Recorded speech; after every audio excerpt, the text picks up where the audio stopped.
respectful of the minority and minors. The youth, because minors, youth.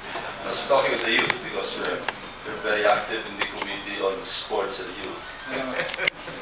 Mr. Chairman, yesterday in the subcommittee hearing on the budget of the MMDA, we were informed that the MMDA has the capability to have a monitor, an early warning system for floods in Metro Manila.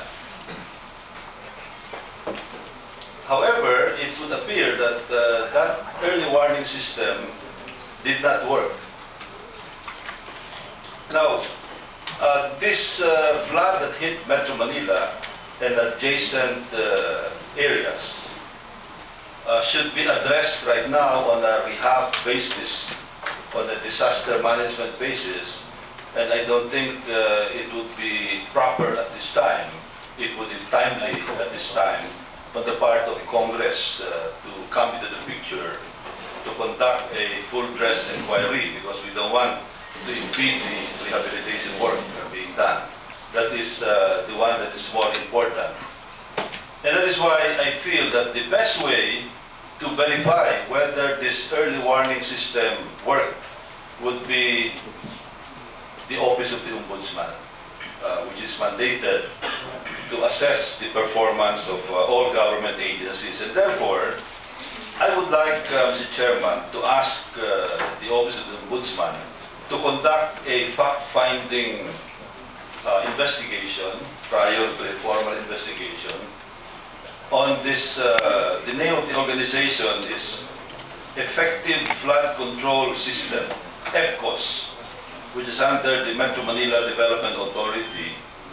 And as reported in our budget hearing yesterday, they understand they have the equipment to do this early warning system, and therefore I asked the Ombudsman to conduct a fact-finding hearing on this to find out whether indeed this organization exists, what kind of systems they have, and whether this system was functioning at the time that this heavy downpour, this heavy rainfall was descending on Metro Manila and adjacent environs, so that this can be done outside the glare of publicity and devoid of any political noise, Mr. Chairman. May I request the comment of the Office of Ombudsman? Yes.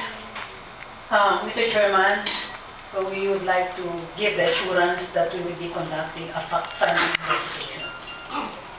Thank you. Thank you very much. Now, may we also know the status of the major cases of the past involving the Armed Forces of the Philippines, especially on allegations of conversion. I remember back in 2004, Mr. Chairman, Congress, the House of Representatives, initiated hearings on this, investigations on this, and this has been passed on already to the Office of the Ombudsman. May we know the status of these major cases, Mr. Chairman? Yes, Madam Ombudsman. Mr. Chairman, we'll check our file, our records, and then we will submit a status report on the armed forces conversion cases. Please submit it to this committee. Mr. Chairman, some of these cases are quite prominent. And I would like to think that offhand, the staff of the Ombudsman may have something that she can provide us right now. Especially, I'm not talking of a comprehensive report, just on a status report, like, for example, the case of Major General Garcia, former AFP controller.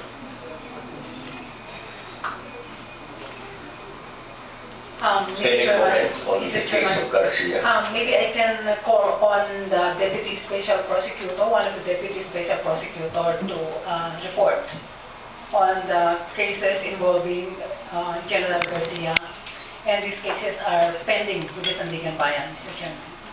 Okay.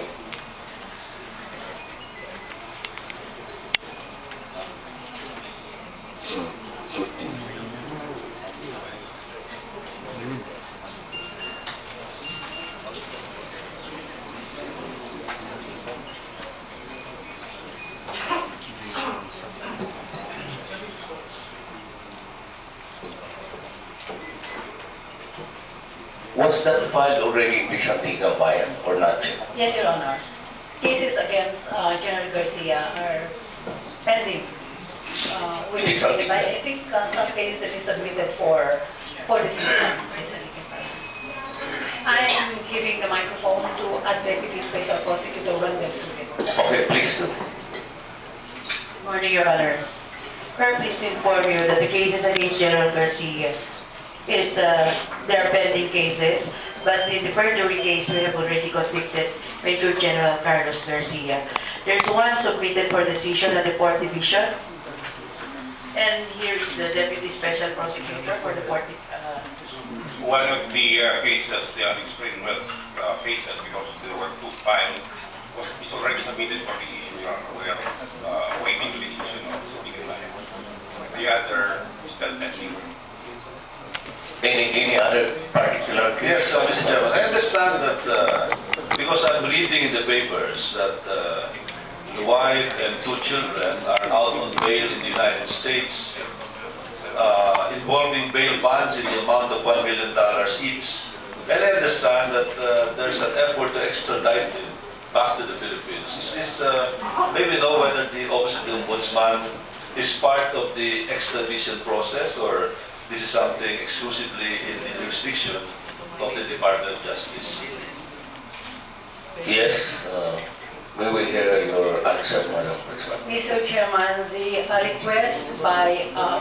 request for extradition was done by the Department of Justice upon the request of the Office of the Ombudsman. And the extradition proceedings are still ongoing in the United States, Mr. Chairman. Thank you. Mr. Chairman, the other observation I have is with respect to the budget, specific budget of the Office of the Ombudsman.